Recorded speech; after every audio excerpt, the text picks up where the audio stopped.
Hi friends, centrum ബ്ലോഗിന്റെ പുതിയൊരു വീഡിയോയിലേക്ക് സ്വാഗതം. ഞാൻ രമ്യ സന്ദീപ്. ഇന്നത്തെ നമ്മളുടെ വിഷയം എന്ന് പറഞ്ഞാൽ എന്തൊരു കണ്ടോ, കുറ്റി വാളരി. നമ്മളുടെ അടുക്കള തോട്ടത്തിന്റെ ഭാഗമാക്കാൻ പറ്റുന്ന ഏറ്റവും നല്ല പയറുചെടിയിലൊന്നാണ് കുറ്റി വാളരി. കാരണം വാളരി രണ്ട് ടൈപ്പിലുണ്ട്. വള്ളിയായിട്ട് ഒരുപാട് പടർന്ന് പന്തലിച്ചു പോകുന്നതും, എന്നാൽ കുറ്റിയായിട്ട് വളർത്താൻ പറ്റുന്നു.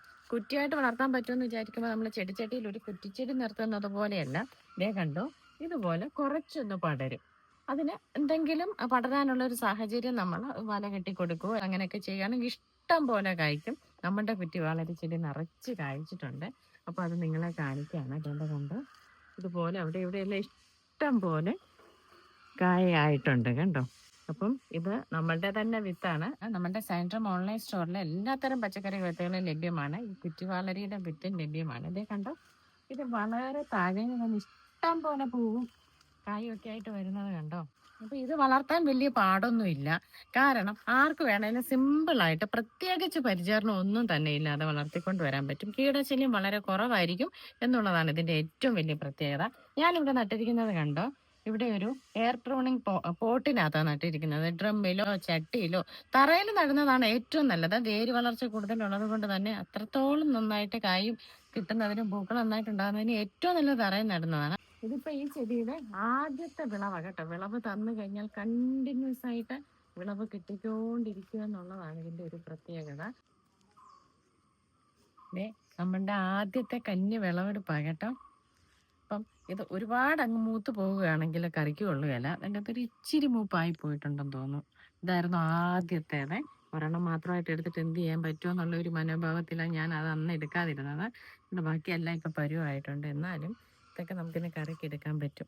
ഒരുപാട് ഗുണങ്ങളുള്ള വൈറ്റമിൻസും പ്രോട്ടീനും ഒക്കെ ഇഷ്ടം പോലെയുള്ള ഒരു പച്ചക്കറിയാണിത്. പണ്ട് കാലത്ത് സ്ഥിരമായിട്ട് എല്ലാ വീട്ടിലും ഉണ്ടായിരുന്നു. ഇപ്പം ഇത്രയും വളർന്ന് പന്തലിച്ചങ്ങ് വലിയതായി പോകും എന്നുള്ളത് കൊണ്ടാണ് ആളുകൾ ഇത് വളർത്താനായിട്ട് മടിക്കുന്നത്. ടേസ്റ്റിന്റെ ഇഷ്ടക്കുറവ് കൊണ്ടൊന്നുമല്ല.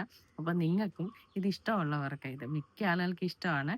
മെഴുക്കുവരട്ടിയൊക്കെ വെച്ച് ഭയങ്കര ടേസ്റ്റാണ്. ഇഷ്ടമുള്ളവർക്ക് ഇതിന്റെ വിത്ത് നമ്മുടെ സാൻഡ്രം ഓൺലൈൻ സ്റ്റോറിൽ ലഭ്യമാണ്. എല്ലാത്തരം പച്ചക്കറി വിത്തുകളും സാൻഡ്രം ഓൺലൈൻ സ്റ്റോറിൽ ലഭ്യമാണ്.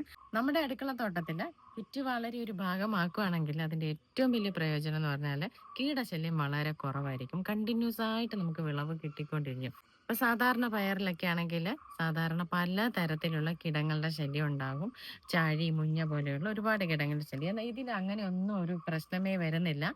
ഇത് കണ്ടിന്യൂസ് ആയിട്ട് വിളവ് ലഭിക്കും. അതുകൊണ്ട് തന്നെ ഏകദേശം ഒരു 2, 2.5, 3 കൊല്ലം വരെയൊക്കെ ഇതിനെ നമുക്ക് നന്നായിട്ട് പരിപാലിച്ചാൽ നിലനിർത്തിക്കൊണ്ട് പോകാനായിട്ട് പറ്റും. 15 ദിവസം കൂടുമ്പോൾ നമ്മുടെ കയ്യിലുള്ള എന്ത് തരം വളമാണെങ്കിലും കൊടുക്കുക. പിന്നെ സ്ഥിരമായിട്ടും വെള്ളം ഇല്ലെങ്കിൽ വെള്ളം ഒഴിച്ചു കൊടുക്കുക. 3 മാസം കൂടുമ്പോൾ ഓരോന്നിന്റെയും ചുവട്ടിൽ കുറേശ്ശെ ഡോളോമേറ്റ് ഇട്ട് കൊടുക്കുക. pH നിലനിർത്തിക്കൊണ്ട് പോവുകയും നമ്മൾ കൊടുക്കുന്ന വളമൊക്കെ അതിന് വലിച്ചെടുക്കുന്നതിന് വേണ്ടിയിട്ട് എല്ലാത്തരം ചെടിക്കും അത് നല്ലതാണ്. അപ്പൊ കുറേ ലോങ് ആയിട്ട് നിൽക്കുന്ന കുറേ നാള് വിളവ് തരുന്ന ചെടികൾക്ക് നിർബന്ധമായിട്ട് 3 മാസം കൂടുമ്പോൾ ഡോളോമേറ്റ് ഇട്ട് കൊടുക്കേണ്ട അത്യാവശ്യമാണ്. അപ്പൊ ഇന്നത്തെ വീഡിയോ നിങ്ങൾക്ക് എല്ലാവർക്കും ഉപകാരപ്രദമായെന്ന് വിശ്വസിക്കുന്നു. മറ്റൊരു വീഡിയോയുമായി വീണ്ടും കാണാം. നന്ദി.